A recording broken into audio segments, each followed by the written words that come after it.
Hello friends, welcome to my channel Science Unearthed. Today we will study about life processes part 6. In this part, we will study about the respiration in animals. In previous videos, we discussed about certain things, certain life processes, as for example, digestion, respiration, types of respiration. But in this video, we will discuss about the respiration in animals. So please like, share and subscribe to my channel. Let's start our topic. Respiration in animals. Different animals perform respiration by different modes. Their respiratory organs are also different, but all the respiratory organs, whether lungs, skin or trachea, have some common features. So first we will study that certain animals, uh, they breathe or respirate through skin, and some animals they respirate through gills. In fish, there is a respiratory organ which is called as gills in fishes. So all the fishes, they breathe through their gills. And in amoeba is a unicellular animal. So in amoeba, the respiration takes place through its cell membrane. So different animals have different types of respiratory organs. In human beings and in some advanced animals, the respiratory organ is lungs, and trachea is also present in certain animals. So all these respiratory organs, if it is lungs, skin, gills or trachea, these are the different respiratory organs of different animals. But all these respiratory organs, they have some common features. Number one is all the respiratory organs have very thin walls for easy exchange of respiratory gases. इसमें जो respiratory organs हैं उनकी walls बहुत thin होती हैं, और उसका reason क्या है कि जो गैसेस का एक्सचेंज है वो एक थिन कवरिंग में से इजीली हो सकता है, इसलिए जो वॉल्स हैं रेस्पिरेटरी ऑर्गन्स की, they are always thin to give the easy flow of respiratory gases. Respiratory gases उसमें से इजीली पास हों, इसके लिए जो रेस्पिरेटरी ऑर्गन्स की कवरिंग है और आउटर वॉल्स हैं, दे आर वेरी थिन, तो उसमें से आसानी से गैसेस एक साइड से दूसरी साइड पे जा सकती हैं. Second common feature in all types of respiratory organs is they have a large surface area. Large surface area, अब इससे क्या बेनिफिट है लार्ज सरफेस एरिया? कुछ रेस्पिरेटरी ऑर्गन्स में ये जो ऑक्सीजन है ये एब्जॉर्ब होती है, डिफ्यूज होती है, और डिफ्यूज होने के बाद वो बॉडी के अंदर एंटर होती है. मतलब बाहर एयर में से या वाटर में से ऑक्सीजन डिफ्यूज हुई, उसका डिफ्यूजन हुआ और वो क्रॉस करके आउटर सरफेस को, और उसके बाद एनिमल की बॉडी के अंदर एंटर हुई. अब इसमें जितना ज्यादा बड़ा सरफेस एरिया होगा उतनी ज्यादा ऑक्सीजन डिफ्यूज होगी या एब्जॉर्ब होगी. तो इसलिए जितने भी रेस्पिरेटरी ऑर्गन्स हैं उनका सरफेस एरिया बहुत ज्यादा होता है, और उसका रीजन ये है कि ज्यादा से ज्यादा जो रेस्पिरेटरी गैसेस हैं उनका डिफ्यूजन हो पाए. तो ये respiratory organs they always have a large surface area so that a large amount of respiratory gases can diffuse through them. Third is common feature all the respiratory organs have rich blood supply for transportation of gases. अब जो respiratory organs की जो walls हैं तो उनके अंदर oxygen उसके अंदर एंटर हुई either through absorption or through diffusion. Both are the processes by which the oxygen gas enters inside the body of the animals. Now, this oxygen will, after that, this oxygen will enter the blood vessels or the blood supply, and this blood will carry the oxygen to all parts of the body. ये oxygen ये या तो air से या water से वो उसने ले ली ऑर्गन ने, उसने रेस्पिरेटरी ऑर्गन ने, और उसके बाद ये ऑक्सीजन मिक्सअप हो गई ब्लड के साथ, और ब्लड सर्कुलेशन के साथ ये ऑक्सीजन जितने भी ऑर्गन्स हैं बॉडी के, जितने भी पार्ट्स हैं, उन सबको सप्लाई होती है। तो इसमें क्या है कि जितनी ज्यादा रिच ब्लड सप्लाई होगी, जो रेस्पिरेटरी ऑर्गन है उसके ऊपर जितनी ज्यादा ब्लड वेसल्स होंगी या ब्लड सप्लाई होगी, तो उतना ही ज्यादा ऑक्सीजन ब्लड के अंदर एब्सॉर्ब होगी। तो इसलिए all the respiratory organs have rich blood supply for transportation of gases. So all these three features are found common in the respiratory organs of animals. Now we will discuss the modes of respiration in different animals. जितने भी animals हैं उनमें सब में अलग अलग तरह से एक डिफरेंट मोड होते हैं रेस्पिरेशन के, अलग अलग तरह से रेस्पिरेशन होता है। जैसे कि अर्थवर्म, तो अर्थवर्म जो है ये स्किन उसकी जो होती है वो एक रेस्पिरेटरी ऑर्गन की तरह वर्क करती है। अर्थवर्म की बॉडी की स्किन एक रेस्पिरेटरी ऑर्गन की तरह से वर्क करती है, and the exchange of respiratory gases takes place through skin. उसमें जो एक्सचेंज है रेस्पिरेटरी गैसेस का वो होता है स्किन के थ्रू। फिर ये तो हो गया अर्थवर्म का।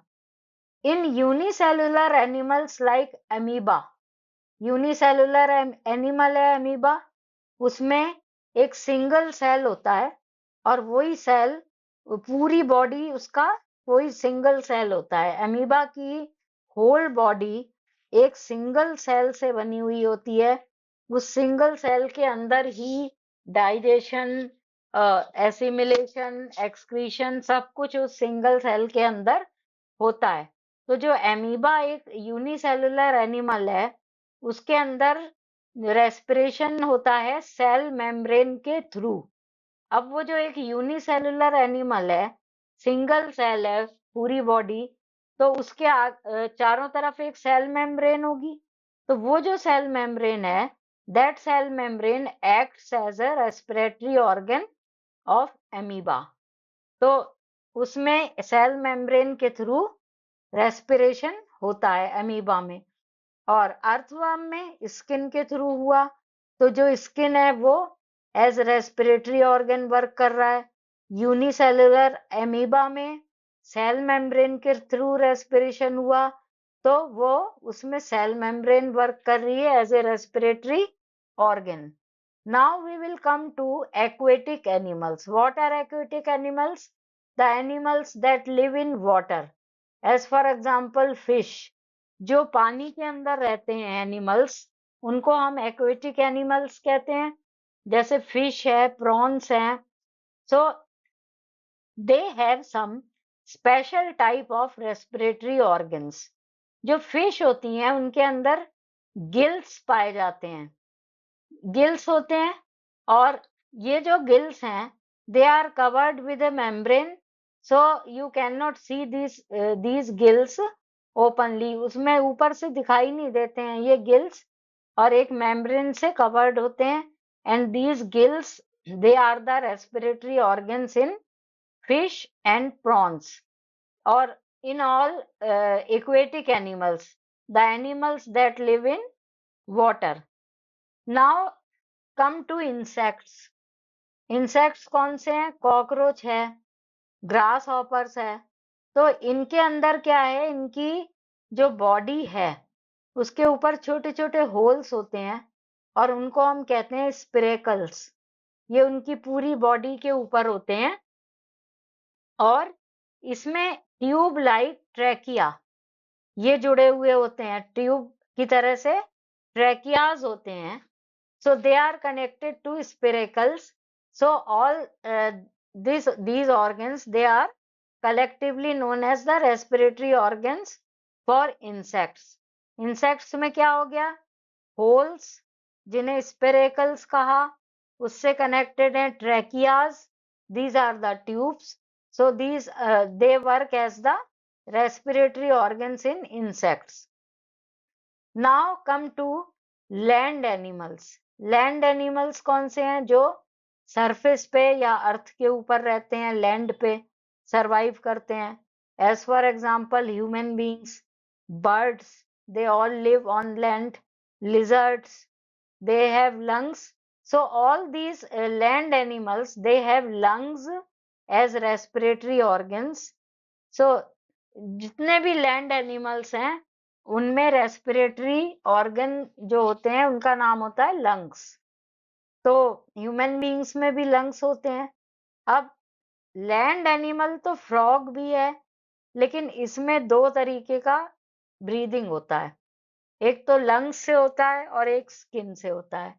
लंग्स से होता है जब ये अर्थ के ऊपर होता है, ड्राई उस पे सरफेस पे बैठा हुआ होता है। स्किन से वाटर के अंदर ये जब होते हैं तो दूसरी तरह से ब्रीदिंग होता है इनके अंदर, respiration. So frog performs two types of respiration, first from lungs and other from skin. Now come to the detailed study of respiration in amoeba. How it happens in amoeba? As I have told you earlier that amoeba is a unicellular organism. It means its whole body is made up of a single cell. इसमें एक ही single cell होता है और वो इसकी पूरी body वो single cell ही होता है। उसी के अंदर सारे जितनी भी एक्टिविटीज हैं, digestion, respiration, excretion, assimilation, all these activity they are performed within the single cell. So amoeba is a unicellular animal having thin cell membrane around it. जो सेल, इसकी जो बॉडी है सिंगल सेल, उसके चारों तरफ जो एक मेम्ब्रेन होती है उसके चारों तरफ, तो उससे फिर गैसेस का एक्सचेंज होता है इस सेल मेम्ब्रेन के through. So amoeba lives in water. This water contains oxygen dissolved in it. Amoeba water के अंदर रहता है और वाटर के अंदर जो डिसॉल्व्ड ऑक्सीजन होती है तो वो ऑक्सीजन यूज करी जाती है फॉर रेस्पिरेशन। तो वो ऑक्सीजन ये ले लेगा, कहाँ से लेगा? सेल मेम्ब्रेन के थ्रू। सेल मेम्ब्रेन के थ्रू डिफ्यूजन से अंदर जाती है ऑक्सीजन और जो CO2 या कार्बन डाइऑक्साइड प्रोड्यूस होती है रेस्पिरेशन के प्रोसेस में, वो डिफ्यूजन के थ्रू इसी सेल मेम्ब्रेन से होके बाहर निकल जाती है। तो ये प्रोसेस है, ये मेथड है रेस्पिरेशन का एमीबा के अंदर। एमीबा में क्या हुआ? सिंगल सेल, पूरी बॉडी ही एक सेल में है और इस सेल के चारों तरफ सेल मेम्ब्रेन है। सेल मेम्ब्रेन के थ्रू गैसेस का एक्सचेंज होता है थ्रू डिफ्यूजन, रेस्पिरेटरी गैसेस का। और कहाँ से ऑक्सीजन ली जाती है? From water. तो ये प्रोसेस हो गया एमीबा के अंदर। Now there are other animals, they are also unicellular like paramecium and planaria. So all of them, they breathe through their cell membranes. Now come to the respiration in Fishes. Fishes also live in water. So in fishes, there is a special respiratory organ called gills. The fish has gills on the both side of the head. उनका जो head होता है उसके दोनों side पे ये gills होते हैं और गिल्स कवर्ड होते हैं गिल कवर्स से। ऊपर गिल्स के ऊपर गिल कवर्स होते हैं, hence they are not visible outside, बाहर से दिखाई नहीं देते वो। Fish lives in water. Water contains dissolved oxygen.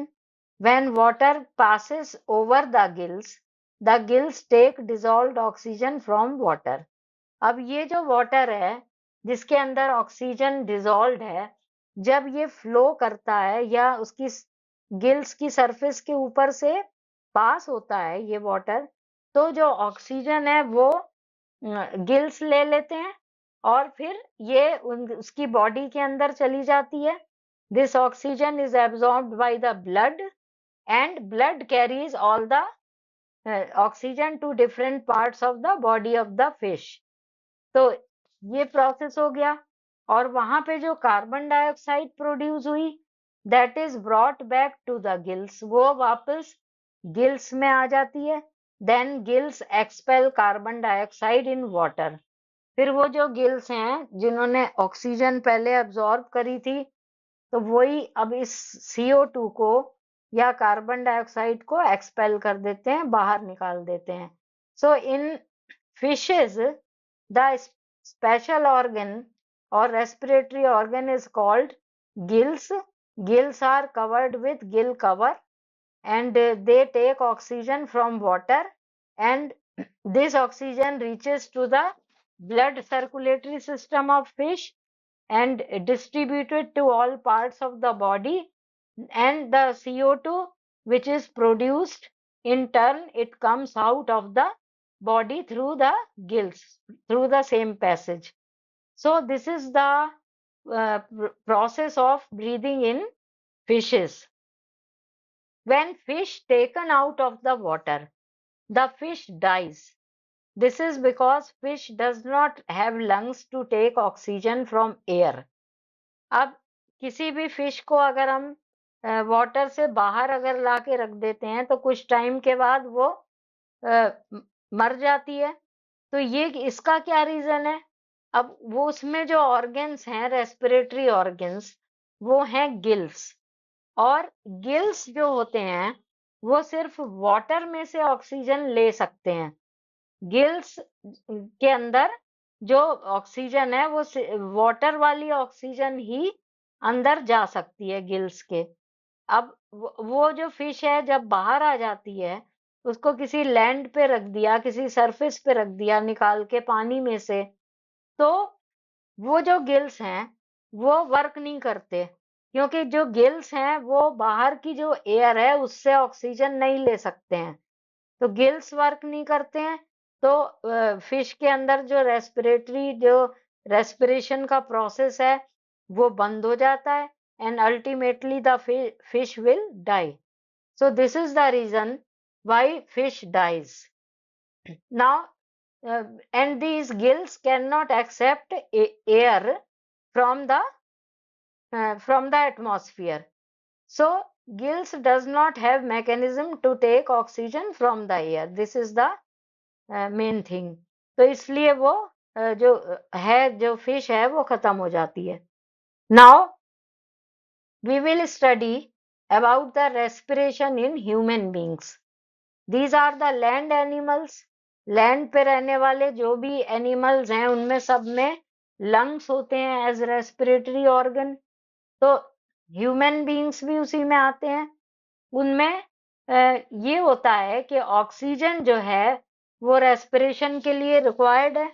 और रेस्पिरेशन क्यों रिक्वायर्ड है?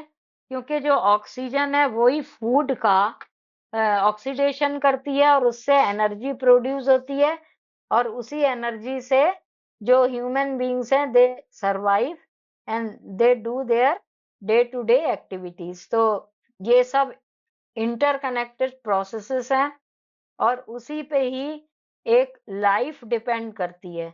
अगर रेस्पिरेशन होगा, ऑक्सीजन अंदर जाएगी, तो फूड का ऑक्सीडेशन होगा, उससे एनर्जी प्रोड्यूस होगी, एनर्जी मिलेगी, तभी कोई एनिमल अपनी एक्टिविटीज कर सकता है, एंड ओनली देन ही कैन सर्वाइव। तो ये सब कुछ इंटरकनेक्टेड है, इसमें से अगर एक प्रोसेस भी नहीं होगा तो फिर एक लाइफ पॉसिबल नहीं है। तो जो प्रोसेस है रेस्पिरेशन का, तो दिस इज वेरी अर्जेंट और need for life. So human beings need oxygen to stay alive, this is the main thing. So in human beings, there is a respiratory system in our body. Breathing parts of the human body are lungs. So gases are exchanged between blood and air are oxygen and carbon dioxide. So these are called as the respiratory gases. जितने भी animals में respiration हुआ है, अभी तक हमने study किया है, तो उन सब में जो रेस्पिरेटरी गैसेस हैं वो यही होती हैं, ऑक्सीजन और कार्बन डाइऑक्साइड, और इन्हीं का एक्सचेंज होता है। So we take air rich oxygen into the body which is called inhalation. जब हम अंदर सांस लेते हैं जिसको इनहेलेशन कहते हैं, तो उसमें हम एयर इनहेल करते हैं जो ऑक्सीजन रिच होती है, जिसके अंदर बहुत ऑक्सीजन होती है। The giving out of air rich in carbon dioxide is called acceleration. अब एक बार जो सांस है वो बाहर निकालते हैं हम, उसमें कार्बन डाइऑक्साइड बाहर आती है और वो कहलाता है exhalation. So a breath means one inhalation and one exhalation respectively. एक बार इनहेल करते हैं, एक बार एक्सहेल करते हैं, और ये जो ऑल्टरनेटिव ये प्रोसेस चलता रहता है। So the main organ of human respiratory system are knows, nasal passage, trachea, bronchia, lungs and diaphragm. So nose have two holes in it which are called nostrils. हमारी नोज में दो holes होते हैं जो जिनको नॉस्ट्रिल कहते हैं। The passage behind it is nasal passage. अब वो जो नॉस्ट्रिल्स के बाद जो पैसेज है नोज के अंदर, उसको कहते हैं उसको कहते हैं, ये नॉस्ट्रिल्स के बाद नेजल पैसेज कहलाता है वो।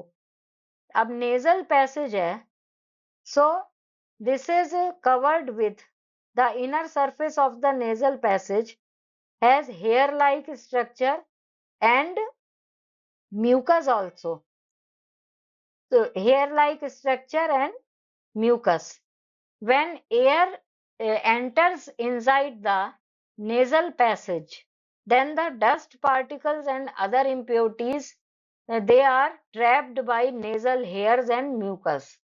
अब जो हम एयर अंदर लेते हैं वो जिसमें कि ऑक्सीजन है, ऑक्सीजन रिच जो एयर है उसको इनहेल करते हैं, तो उसमें जो भी डस्ट पार्टिकल्स हैं, इम्प्योरिटीज हैं, वो सब ये जो म्यूकस है और जो हेयर्स हैं नेजल पैसेज के अंदर, ये उसको ट्रैप कर लेते हैं, रोक लेते हैं बाहरी। और उससे क्या फायदा होता है कि जो प्योर एयर है, मतलब डस्ट फ्री एयर कह सकते हैं हम उसको, वो एंटर होती है अंदर। Now from nasal passage air enters into pharynx and then goes into wind pipe और ट्रैकिया। ये जो विंड पाइप है trachea, this is supported by rings of soft bones called cartilage. Trachea के ऊपर एक रिंग्स होती हैं बहुत सारी उसके चारों तरफ, और वो कार्टिलेज की बनी हुई होती हैं, सॉफ्ट बोन्स। तो ये ट्रैकिया के ऊपर ये रिंग्स होती हैं। Now trachea runs down the neck and divides into two smaller tubes called bronchi. Now this trachea is divided into two smaller tubes called bronchi. The two bronchi are connected to lungs. अब एक जो ये जो दो bronchi हैं उनका singular जो name होगा ब्रोंकस। तो एक ब्रोंकस एक लंग से कनेक्टेड होता है और एक दूसरा जो होता है वो दूसरे लंग से कनेक्टेड होता है। तो इस तरह से ये कनेक्टेड होती हैं। Now lungs are present in thoracic cavity which is separated from abdominal cavity by a diaphragm। अब एक thoracic cavity के अंदर लंग्स होते हैं और ये जो thoracic cavity है that is separated from abdominal cavity by diaphragm। बीच में एक ये partition होता है। lungs are covered by two thin membranes called pleura। ये lungs के ऊपर membranes होती हैं दो जिनको प्लूरा कहते हैं। The lungs are covered in a rib cage। तो ये पूरे लंग्स एक रिब केज के अंदर बंद होते हैं। रिब्स होती हैं बहुत सारी और एक केज लाइक स्ट्रक्चर होता है उसके अंदर लंग्स होते हैं। Each bronchus divides into lungs to smaller tubes called bronchioles. अब वो जो ब्रोंकस जो एंटर हुई थी एक लंग्स के अंदर वो आगे और स्मॉलर ट्यूब्स में डिवाइड हो जाती है और उन ट्यूब्स का नाम हो जाता है bronchioles. Bronchioles have tiny air sacs. ये जो ब्रोंक्यूल्स होते हैं इनके अंदर बहुत छोटे छोटे एयर सैक्स होते हैं। The pouch like air sacs are called alveoli alveoli. तो ये जो एल्वुलाई होते हैं ये एयर सैक्स हो गए। The walls of alveoli are thin and surrounded by very thin blood capillaries. अब इन एल्वुलाई की जो वॉल्स हैं उसके ऊपर बहुत ही पतली पतली ब्लड कैपिलरीज होती हैं और इन्हीं में जो गैसेस का एक्सचेंज है वो होता है। एल्वुलाई के अंदर गैसेस का एक्सचेंज इसमें ही होता है। Now how the respiration takes place in human beings। When we breathe, diaphragm and muscles attached to ribs contract। So diaphragm and muscles attached to ribs they contract, and when they contract the expansion of chest cavity takes place and this expansion results in increase of volume of chest cavity। अब जब ये expand होता है diaphragm और muscles उसकी तो जो chest cavity है उसका वॉल्यूम इंक्रीज हो जाता है। तो जो पहले से उसके अंदर स्पेस थी एयर थी तो उससे क्या है कि वॉल्यूम इंक्रीज हो गया और इंक्रीज होने से अंदर प्रेशर रिड्यूस हो जाएगा। वो जो सेम एयर है उसको अगर हम ज्यादा एरिया में फैला देंगे तो प्रेशर रिड्यूस हो गया डिक्रीज हो गया। तो वो जब जहां पे प्रेशर कम होता है लो प्रेशर एरिया तो उसकी तरफ एयर आती है उसको फिल करने के लिए। तो जो बाहर से गैस है वो एयर वो एंटर हो जाती है ऑक्सीजन या उसको कह सकते हैं हम एयर रिच इन ऑक्सीजन। वो अंदर एकदम जाती है और फिल करती है लंग्स को through the nostrils and reaches to trachea bronchi the alveoli of lungs filled with air. तो वो बाहर से वो एयर अंदर पहुंच जाती है due to reduction in pressure। This oxygen is diffused into the blood capillaries। This oxygen is carried by the blood to all parts of the body। अब ये ब्लड के साथ जितने भी पार्ट्स हैं बॉडी के उनमें पहुंच जाती है। Then this oxygen oxidizes food। Same process ये जो पहले के मेरे वीडियोस थे उसमें मैंने बहुत डिटेल में इसको एक्सप्लेन किया है कि how respiration takes place and how the oxidation of food takes place and what is the result of oxidation and how it happens. Everything was discussed in detail in previous videos. इनके जो links हैं वो description box में है। जो previous videos उसमें जो respiration का प्रोसेस है वो पूरा एक्सप्लेन हुआ है। तो ये जो ब्लड है ये उसको ऑक्सीजन को ले जाता है डिफरेंट पार्ट्स में। अब आपको पता है कि जो बॉडी पार्ट्स हैं उनके अंदर एसिमिलेटेड फूड है. Now this assimilated food comes in contact with this oxygen. Oxygen oxidizes the food. As a result, carbon dioxide is formed, and this carbon dioxide comes back with blood. Blood carries this carbon dioxide back to lungs. So that is given out by the process of diffusion. So this is all about respiration in human beings. Now, the rate of breathing. The average rate of breathing in adult is near about 16 to 18 times per minute. मतलब अगर हम 1 minute में count करें तो हम 16 से 18 times, ये थोड़ा कम ज्यादा भी हो सकता है depending upon the activity of the body. तो एक एवरेज जो है that is 16 to 18 times per minute. This breathing rate increases with increased physical activity. This is because when we do physical exercise, our body needs more oxygen. And to get more oxygen, the rate of breathing increases. And when rate of breathing increases, then more and more oxygen enters the lungs. So in that case, the rate of breathing increases. So this is all about the breathing or the respiration in animals. Now please like, share and subscribe to my channel. Thank you very much.